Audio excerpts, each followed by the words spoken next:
সকাল সকাল চলে এসেছি একটু বাগান বাড়িতে বলতে সব কাজকর্ম মোটামুটি কমপ্লিট হয়ে গেছে। বাবু টিউশনি চলে গেছে, এখন বাজে সকাল 7টা। তোমাদেরকে একটা জিনিস দেখাতে এখানে এলাম, এই কাপড় জামা মেলতে এলাম এই তারটাতে। তাই না তোমাদের সঙ্গে একটুখানি বাগানে তোমাদের একটা জিনিস দেখায়। সেই গন্ধরাজ গাছে অনেকগুলো কুড়ি ধরেছিল না, দেখো কী সুন্দর ফুলগুলো ফুটে গেছে। আর এত সুন্দর সুগন্ধ, জানো তো ওই ডাইনিংয়ের জানলাটা থেকে এত সুন্দর সন্ধেবেলাতে পাওয়া যায়। আর কত কুড়ি এসেছে, ভর্তি হয়ে একদম সাদা হয়ে যাবে। আমার বাবার বাড়িতে একটা গাছ ছিল বড়, আমার মনে আছে, মানে এখন নেই গাছটা। আমি যখন খুব ছোটো ছিলাম তখন বড় একটা বৃক্ষ মতো গাছ হয়ে গিয়েছিল। এত সুন্দর সন্ধেবেলায় গন্ধ আসতো মাধবীলতা আর এই গন্ধরাজ গাছে। ফুলের গন্ধটা খুব ভালো লাগে। আর এই দেখো সেই ফুল ধরেছিল, আমি তোমাদের দেখিয়েছিলাম লেবু গাছে কত সুন্দর ছোটো ছোটো ছোটো ছোটো করে লেবু ধরে গেছে, দেখতে পাচ্ছ? আমি আবার রোদে থেকে দেখতে পাচ্ছি না। আর এই গাছটায় মুকুল ধরেছে, দেখো মুকুলের মধ্যে আম ধরে গেছে, দেখো একবারে কত ধরেছে ছোটো ছোটো। এটা সবে আসছে, কিন্তু আর একটা তোমাদেরকে জিনিস দেখাবো দাঁড়াও। মানে এই গাছটায় সবে এসেছে তো 2-3টে মুকুল ধরেছে, তার মধ্যেই গাদা তোমার আম ধরে গেছে ছোটো ছোটো। জানি না কতগুলো টিকবে, ঝড় বৃষ্টিতে পড়ে যাবে কিনা সন্দেহ। আবার এখানে হনুমানের খুব উৎপাত, তা জানি না কি টিকবে। আর এই দেখো এই গাছটাতে একটু বড় বড় হয়ে গেছে। এই গাছটায় মুকুলটা একটু প্রথম দিকে চলে এসেছিলো, তার জন্য একটু বড় বড়। বছরে 2বার এই গাছটায় মুকুল আসে, গাছটা সরু কিন্তু 2বার মুকুল আসে। এবারে এইটুকু ধরেছে, আগের বার 2-3টে ধরেছিল তাও ঝরে পড়ে গিয়েছিলো। মানে এই একটা মুকুলের মধ্যে 3-4টে আম ধরে আছে, জানি না কতগুলো টিকবে। রান্নাঘরে চলে এসেছি, দুজনের চা ছেঁকে নিয়েছি হাজব্যান্ড আর আমার। বাবু যেহেতু টিউশনি চলে গেছে, বাদাম হরলিক্স এসব খেয়ে একটুখানি বসে চাটা খাবো, কারণ অনেক সকালে উঠেছি তো। একটুখানি কাজকর্ম, ভাত মোটামুটি হয়ে গেছে, এবার তরকারিগুলো করে নেবো। আর বাবু আসতে নিতে হয়ে যাবে, বেশিক্ষণ লাগবে না, 1-1.5 ঘন্টার মধ্যে হয়ে যাবে। 7টা 10-15 বেজে গেছে। এবার আমি আজকে একটু আনবো, আমার খুব পছন্দের দই বেগুন। তার জন্য দইটার মধ্যে আমি একটুখানি ধনিয়া গুঁড়ো, হলুদ গুঁড়ো, কাশ্মীরি লঙ্কা গুঁড়ো, জিরে গুঁড়ো দিয়ে ভালো করে দইটা ফেটিয়ে রেখে দিলাম। এখানে একটা বেগুন ছিল, তার 2-3 ধরে ফ্রিজে রাখা আছে। বেগুন ভাজাটা ওর বাবু আর বাবুর বাবা একদম পছন্দ করে না। বাবুর বাবা আবার দই বেগুনটাও পছন্দ করে না, বেগুনে ভর্তা একমাত্র পছন্দ করে। বাবু দই বেগুনটা পছন্দ করে আর বেগুনি ভর্তাটা খুব পছন্দ করে।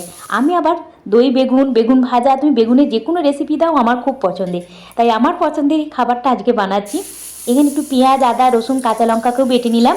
আর এখানে একটু শুকনো লঙ্কা, গোটা জিরে আর একটু গোটা গরম মশলা ফোড়ন দিয়েছিলাম সর্ষের তেলের মধ্যে। বেগুনগুলোকে নুন হলুদ দিয়ে প্রথমে ভেজে নিলাম, দিয়ে তার মধ্যে একটুখানি ওই ফোড়নের মধ্যে পেঁয়াজ, আদা, রসুন বাটা 1 চামচ দিয়ে একটু কষি নেওয়ার পর যে দইটা আমি ফেটিয়ে রেখে দিয়েছিলাম সব রকম মশলা দিয়ে সেটা দিয়ে দিলাম, লবণ দিলাম, চিনি দিলাম, জল দিলাম, দিয়ে বেগুনগুলোকে নামিয়ে মানে বেগুনগুলোকে দিয়ে দিলাম, দিয়ে ঢাকা দিয়ে একটু রান্না হতে দিলাম লো ফ্লেমে। বেশিক্ষণ লাগবে না, বেগুন যেহেতু ভাজাই আছে, 2-3 মিনিট একটু ফুটালেই ঠিক হয়ে যাবে। আর এখানে আমি আজকে রান্না করব তোমার সজনে ডাঁটা দিয়ে আলু দিয়ে ঝোল। ব্যাস এইটুকু রান্না হবে। আর একটু মাছ ভেজে দেবো, মাছটা আনতে গেছে, বাবুকে আনতে যাবে, সেই সময় নিয়ে চলে আসবে। তারপর তো ওদের টিফিনটাও বানিয়ে ফেলবো। এদিকে দেখো দই বেগুন আমার রেডি, কত সুন্দর হয়েছে না? আমার খুব পছন্দ, বিশ্বাস করো দই বেগুনটা এত পছন্দ করি আমি। এখানে একটু স্কুলের টিফিন বানাবো, তার জন্য কারি পাতাটা নিয়ে এলাম ধুয়ে। এখানে একটু আলু দিয়েছি, আলু, পেঁয়াজ, গোটা সর্ষে, একটু গোটা গরম মশলা, একটু লবণ, হলুদ, কারি পাতা দিয়ে আলুটাকে একটু কষে নিলাম। দিয়ে তারপরে ভেজে রেখেছিলাম শুকনো কড়াইয়ের মধ্যে তোমার ওই সুজিটাকে দিয়ে একটু রান্না করে নিচ্ছি। এবার বাবু আসার টাইম হয়ে গেছে, 8:30 বেজে গেছে। একটু কিশমিশ দিয়ে দিলাম, ব্যাস বেশি করে কিশমিশ দিলে ওরা খুব পছন্দ করে। হয়ে গেল আজকের আমার ওদের স্কুলের টিফিন। আর রান্নাও মোটামুটি কমপ্লিট। ওইদিকে ঝোলটা ফুটছে, সজনে ডাঁটা দিয়ে আলু দিয়ে একটা পাতলা করে ঝোল করব, যেটা আমার আর বাবুর খুব পছন্দ, মানে বাবুর বাবা খুব পছন্দ করে। এই দেখো চলে এসেছে ওরা।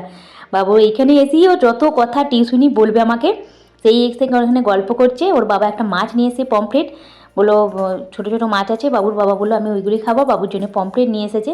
তাই পমফ্রেটটা নুন হলুদ মাখিয়ে ভাত দিয়ে দেবো। চলো টিফিনগুলো প্যাক করে ফেলি। আজকে বাবুর বাবা স্কুলে টিফিনে তো ওই যে সুজির পোলাও, দুদিনে খুব পছন্দ করে। তো প্রত্যেক দিন দিলে আবার একটু রেগে যায়, এই প্রত্যেকদিন সুজির পোলাও দিচ্ছ মা, প্রতিদিন ভালো লাগে না। ও বাবুর বাবা বলে প্রতিদিন ভালো লাগছে না, ওই প্রতিদিন দিই না, ওই 2 দিন, সপ্তাহে 2 দিন হয়তো সুজির পোলাও, পরোটা, কোনো দিন হয়তো রুটি, এরকম করে দিই। তা আজকে সুজির পোলাও দিয়ে দিলাম।